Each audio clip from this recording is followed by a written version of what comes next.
Salut à tous et bienvenue dans cette vidéo dont nous allons résumer toutes les news officielles et rumeurs qu'on a eu autour de l'univers Marvel durant toute cette semaine. Dans cette vidéo, je vais vous lister toutes les news et vous donner mon avis après chaque news comme d'habitude. C'est parti. D'abord, c'est la news qui est la plus répandue cette semaine. Il faut savoir que Marvel Studios a annoncé un nouveau label appelé Marvel Spotlight. Ce label va concerner des histoires plus ancrées et plus axées sur les personnages au niveau des street level, des personnages qui combattent beaucoup sur les rires, comme des Daredevil, des Punisher, Echo, Luke Cage, etc.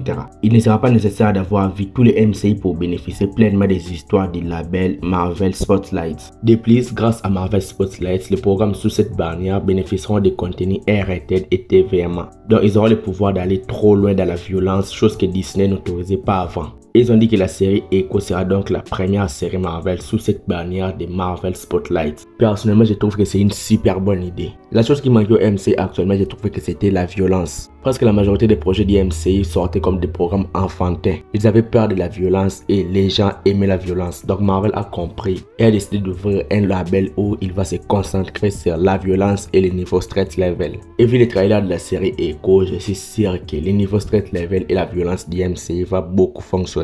D'après les médias Variety, les MCU a récemment eu des discussions sur la possibilité de ramener les castings originels des Avengers dans un nouveau film Avengers. Le casting des 6 Avengers, notamment qui va marquer le retour de l'acteur Robert Downey Jr. dans le rôle d'Iron Man et le retour de Scarlett Johansson dans le rôle de Black Widow ou Natasha Romanoff. D'abord, tout cela va gâcher les sacrifices d'Iron Man et de Natasha dans le film Avengers Endgame. D'abord, laissons le passé au passé. Les personnages qui ont constitué l'équipe des Avengers en 2012, presque la majorité ne sont vraiment plus trop actifs dans les MCU et c'est normal, ça se comprend. Les personnages sont dans les MCU depuis plus de 10 ans et leurs pauses sont nécessaires. Personnellement, je trouve que ce n'est pas une très bonne idée. Ça trouve que Marvel est dépendant de ses personnages. Faites une équipe d'Avengers avec les personnages qu'on a actuellement qui d'aller chercher des Avengers dans les multivers. Si on doit ramener les 6 Avengers originaux, personnellement, ça va pas beaucoup trop me satisfaire. Ça va juste faire des fans de service inutiles. D'après les médias Variety, suite au scandale impliquant l'acteur Jonathan Majors, les dirigeants de Marvel Studios auraient des discussions concernant des éventuels plans de secours. La possibilité de remplacer Kang par le Docteur Doom alias le Docteur Fataliste de l'MCU a notamment été envisagée. Et aussi un recast pour changer l'acteur Jonathan Majors, prendre un autre acteur pour incarner les personnages de Kang est aussi une option envisagée. D'abord, si le projet de l'acteur Jonathan Majors tourne mal, ça sera vraiment une chose très fatale pour le MCU. Je trouve que les personnages de Kang sont déjà très bien installés dans le MCU, notamment grâce au teasing des conseils de Kang et de la série Loki. Les remplacer à CTR6 sera vraiment dommage. Et je trouve que pour les Docteurs Fatalistes de l'MCU, c'est un petit peu trop tard pour l'introduire. Peut-être qu'on peut recaster les personnages de Kang si le projet de Jonathan Majors se tourne mal. Car on a vu plusieurs variants de Loki n'ont pas toujours le même visage. Et aussi les variants Spider-Man n'ont toujours pas le même visage. Donc on peut changer le visage de Kang, ça ne sera pas vraiment très fatal. Mais ça sera quand même dommage de recaster l'acteur Jonathan Majors. Pour le film Avengers Secret Wars, selon les médias américains touchant Hello, il est dit que les Spider-Man de Tobey Maguire et Wolverine de Hugh Jackman seront les deux protagonistes et leaders du film Avengers Secret Wars. Comme je vous l'ai dit dans les précédentes vidéos, Marvel espère faire mieux au box-office. Donc avec ces deux personnages et des fan service, ça va vraiment beaucoup attirer les spectateurs. Qui dit beaucoup de spectateurs dit des milliards au box-office. Donc pour ce cas, je ne vais pas condamner Marvel. Ils ont juste fait ce qui est mieux pour eux, donc je ne vais pas les condamner, même si j'aime pas trop les fan service. Pour le film Deadpool 3, il est dit que le réalisateur du film, Sean Levy, relève qu'une scène importante du film a été tirée du film Star Wars Le Retour du Jedi. Le réalisateur s'est inspiré de cette scène où l'on voit Vador avec Luke, la façon dont c'est filmé, la façon dont c'est photographié et la façon dont c'est rythmé et cadré. Du coup, il a utilisé une scène similaire dans le film Deadpool 3. Personnellement, je trouve que la photographie de cette scène est correcte et magnifique. Si l'on voit cela dans le film Deadpool 3, ça sera vraiment une très bonne chose. Il a aussi dit que le film Deadpool 3 ne sortira pas en mai 2024 comme prévu.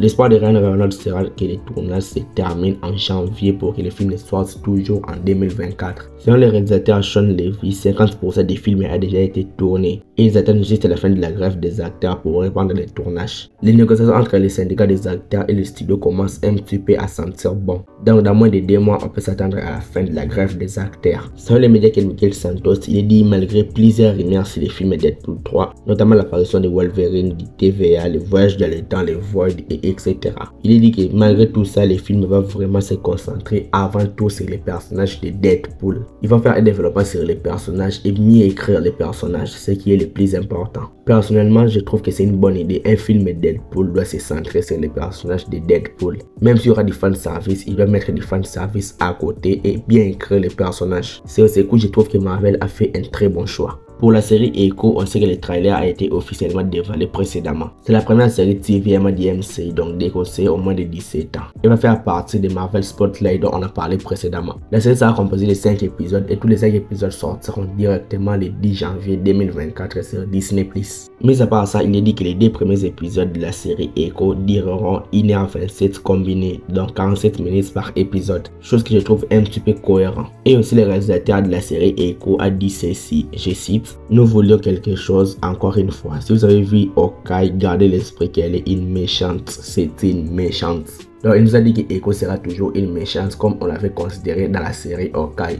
Je trouve que la série Echo sera genre la série Punisher, une série concentrée sur un méchant. Donc de la même façon que la série Echo a été faite, une série sur un anti-héros. Pour le film Blade, il est dit que l'acteur de Blade, Mahershala Ali, a failli quitter définitivement le film Blade après lui avoir donné 4 scripts différents. Les scripts du film changent à tout le temps et l'acteur en a marre, donc il a voulu quitter le projet. Kevin Feige a repris donc le script en main et a engagé le scénariste Michael Green, le scénariste du film Logan, pour reprendre le scénario à zéro encore une fois. Il est aussi dit que le film Blade aura un budget de 100 millions de dollars et le film sera classification R-rated, donc le film sera un petit peu violent. Je pense que l'acteur a un petit peu raison, il peut quitter le projet s'il veut, mais ça sera encore un gros coup dur pour Marvel. Le film Blade a subi de multiples modifications du scénario et là c'est trop. Comme disaient tous les théories, le film Blade c'est le film qui ne sortira jamais dans les MCU. Avec le scénariste du film Logan, je suis sûr qu'il fera un très bon travail. Et avec le budget de 100 millions de dollars et le projet R-rated, je trouve que c'est mieux. Pour le film Spider-Man 4 du MCU, il est dit que le vautour alias Adrien Toomes de l'acteur Michael Keaton pourrait faire son retour dans le film Spider-Man 4 de Tom Holland du MCU.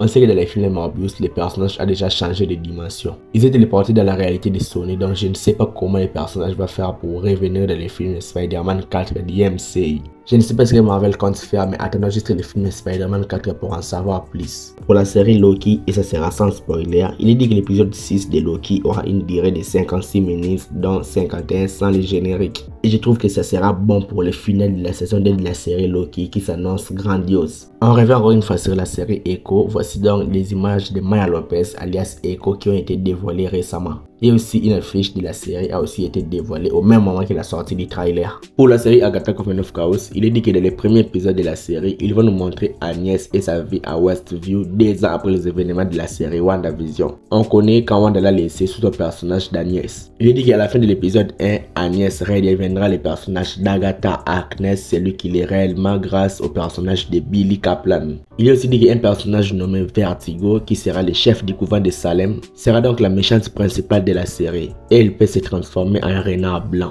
Rio Vidal, incarné par l'actrice Aubrey Plaza, sera donc le personnage le plus puissant du MCU. J'ai pas trop de commentaires à faire pour la série Agatha Coven of Chaos, mais chose que vous devez retenir est que après Echo, c'est la série que j'attends le plus. Pour le film Captain America Brave New York, il est dit que l'île Adamantium avec les Célestes Tiamut sera appelée l'île Céleste. Et il est dit que de nombreux pays tenteront d'obtenir des ressources de l'île et le président Roche des États-Unis va donc tenter de conclure un accord pour maintenir la paix afin que tout le monde puisse en tirer profit. Et avec toutes ces news, le film Captain America Brave New York devient de plus en plus intéressant. Et je vais m'arrêter là, c'était donc toutes les news Marvel qu'on avait dit en toute cette semaine. Dites-moi donc ce que vous en pensez dans les commentaires. Like la vidéo si elle t'a plu et abonne-toi à la chaîne pour être au rendez-vous de mes prochaines vidéos. Suis-moi sur Instagram et sur Twitter, les liens sont dans la description. C'était Jonathan Geek et je vous dis qu'on se retrouve trop vite pour une prochaine vidéo.